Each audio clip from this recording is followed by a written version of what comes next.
नमस्कार। पॉलिटिक्स में आप सबों का स्वागत है।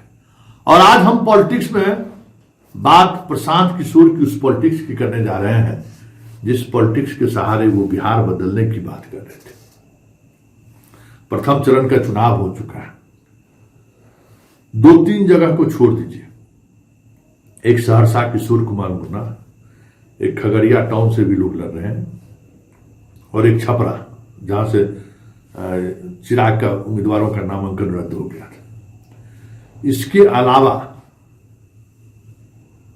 कहीं से दूर दूर तक जनाब के प्रत्याशी हमें नजर नहीं आए। और देखिए बात कितनी बड़ी बड़ी कर रहे हैं। अगर आपको कहीं दिखा हो तो आप कमेंट बॉक्स में प्रतिक्रिया दे सकते हैं। 90 मतलब क्या है ना कि कल के चुनाव में हम 12-13 विधानसभा क्षेत्र में हम गए, इनका पोलिंग एजेंट नहीं दिखा। हम खोज रहे थे कि प्रशांत किशोर का हर बूथ पर, जिस बूथ पर गए 100 से अधिक बूथों पर हमारी नजर रही और बाकी बिहार के उस 18 जिलों के तमाम हमारे ईटीवी और कशिश के दौर के जितने रिपोर्टर थे सारे लोगों से हमारी बात हो रही थी। मेरा पहला सवाल यही होता था कि प्रशांत किशोर का वोट मतलब पोलिंग एजेंट भी है कि नहीं। कहीं नहीं। हैरान करने वाली बात है कि इतना बड़ा स्ट्रेटजी बनाने वाला आदमी आखिर पोलिंग एजेंट क्यों नहीं है। हम शुरू से कह रहे थे कि बिहार की राजनीति साधना इतना आसान नहीं है।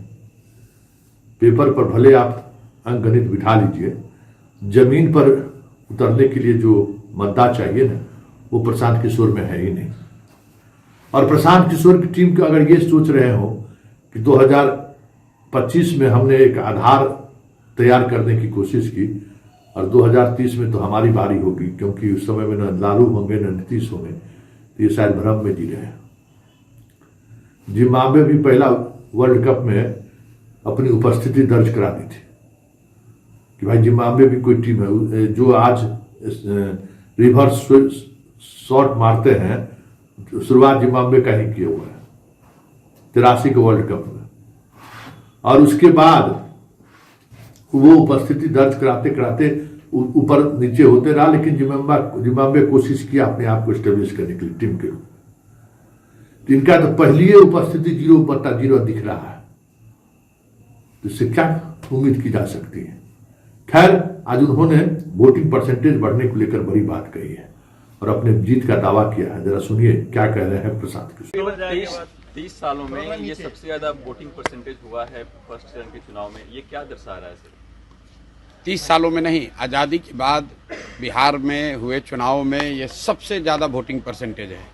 ये दो बातों को दिखाता है। पहला कि जो बात हम लोग पिछले कई महीनों से, बल्कि मैं 1-2 साल से कह रहा हूँ कि बिहार में 60% से ज़्यादा जनता बदलाव चाहती है और पिछले 25-30 साल से जो राजनीतिक विकल्प के अभाव में एक तरह से धीरे धीरे राजनीति को लेकर, चुनाव को लेकर उदासीनता बन गई थी, विकल्प नहीं था लोगों के पास। अब जनसुराज के आने से उनको एक नया विकल्प मिला है और बढ़ा हुआ जो वोटिंग परसेंटेज है वो दो बातों को दिखाता है। एक कि लोगों को एक नए विकल्प को देखकर उत्साह रहा है और बड़े पैमाने पर वोटिंग हुई है, बदलाव के लिए वोटिंग हुई है। और दूसरी बात, जो बड़े प्रवासी मजदूर हैं जो बहुत बड़ी संख्या में छठ के बाद रुके हुए हैं, उन्होंने अपना और अपने परिजनों का, अपने मित्रों का जो वोट कराया है उसने सबको सरप्राइज किया है। और जितने लोग ये बैठे हुए थे कि महिलाओं को 10,000 पैसा मिल गया और उसी से हम लोग जीत जाएंगे, इन चुनाव में महिलाएं तो हैं ही, लेकिन महिलाओं से बढ़कर प्रवासी मजदूर एक्स फैक्टर है। इस चुनाव का एक्स फैक्टर प्रवासी मजदूर हैं। वो क्या कर रहे हैं, वो अपने दोस्तों, मित्रों, परिवार वालों से कैसे वोट करा रहे हैं, इसी से बिहार का चुनाव तय होगा। आप मुझे जितने पत्रकार लोग हैं ये बताइए कि किसी मीडिया चैनल ने, किसी पत्रकार ने, किसी राजनीतिक विशेषज्ञ ने, किसी पार्टी ने अगर ये कहा हो, किसी नेता ने कहा हो कि बिहार में इस बार अप्रत्याशित वोटिंग होने वाली है? किसी ने नहीं कहा है। और ऐसा नहीं है कि महिलाओं का वोटिंग ज्यादा हुआ है। पहली बार बिहार में युवाओं की वोटिंग सबसे ज्यादा हुई है। सबसे ज्यादा एग्रेसिव होकर युवा वोट किया है। तो अगर युवा वोट कर रहा है तो अपने भविष्य के लिए वोट कर रहा है, बिहार में बदलाव के लिए वोट कर रहा है, बेहतरी के लिए वोट कर रहा है। स्टेटस को के लिए इतना बड़ा वोट पड़ना यूजुअली संभव नहीं है। एक दो अपवाद हो सकते हैं, लेकिन जहां कहीं भी पिछले 20 वर्ष में इस तरह से बढ़ चढ़कर वोटिंग हुई है, वहां इनकम्बेंट पार्टियों को, सरकार को खामियाजा भुगतना पड़ा है। राजद के एक विधायक सुन लिए पूरी बात। और इनका मानना है कि ये जो पलायन है, पलायन मुद्दा को लेकर वोटिंग हुई है। छठ में जो लोग आए वो बाहर नहीं गए और हमें लोग वोट किया है।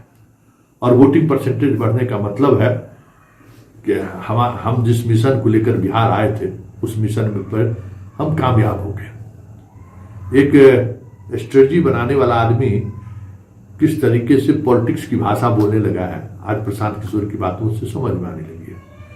लेकिन बड़ा सवाल है, 25 से ज्यादा सीट नीतीश कुमार को नहीं आएगा। हमारा ये प्रोकास्ट है और अभी तक हमने जो कहा है वही हुआ है। नहीं तो हम राजनीति फिर हमारे रहने नहीं रहने का कोई मतलब नहीं है। तो ये बिहार है। बिहार ने प्रशांत किशोर को जता दिया कि राजनीति ऐसी नहीं होती है। राजनीति के लिए जो विधा होना चाहिए वो विधा आपको में दूर दूर तलक नहीं है। आप कॉरपोरेट की तरह चीजों को देखते रहे, कॉरपोरेट की तरह गांव गांव में लोगों को पैसे देकर खड़े किए और उसी के सहारे चुनाव जीतने की कोशिश की। उसके सहारे बिहार में चुनाव जीता नहीं जा सकता है। हाँ, ये अलग बात है कि पलायन मुद्दा आपने जरूर बनाया।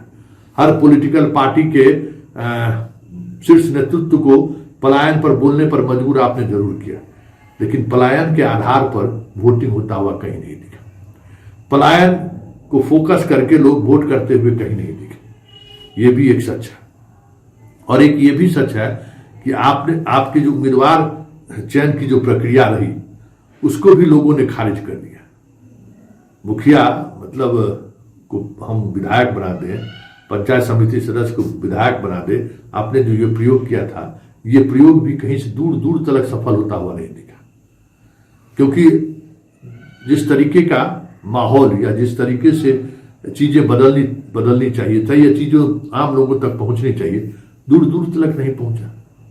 आपके उम्मीदवार की उपस्थिति यही रही कि हाँ, जनस्वराज का एक पीला तौलिया जो है सो दिख रहा है और पीला तौलिया हम लोग देखते हुए नजर भी आए, लेकिन उसका इम्पैक्ट उस पीला तौलिया में भी जो है कुछ इस तरीके की चीजें नहीं दिखी जो लगे कि हाँ प्रशांत की। और ग्रामीण इलाकों में जहां से पलायन सबसे ज्यादा है, अब तो कहे कुशेश्वर स्थान में हमने पूछा, हमने क्या कहते हैं जाले के इलाकों में हमने बात की, जो सबसे ज्यादा जहां से पलायन होता है, बेनीपुर, अलीनगर, जहां से सबसे ज्यादा लोग पलायन करते हैं, वहां तो कोई प्रशांत किशोर जैसा कोई शख्सियत है जो चुनाव लड़ रहा है और मजदूरों के पलायन पर बातचीत कर रहा है, कहीं दूर तक सुनाई नहीं दिया। आश्चर्य की बात है, हमें नहीं सुनाई दिया। बात प्रशांत किशोर भले जो भी कर रहे हो, लेकिन वो चीजें दिखाई नहीं दी है जमीनी स्तर पर। ऐसे में हम कह सकते हैं कि प्रथम चरण के चुनाव में प्रशांत किशोर पूरी तौर पर, प्रशांत किशोर का एजेंडा भी और प्रशांत किशोर की राजनीति भी जमीन पर फेल होती हुई दिखी।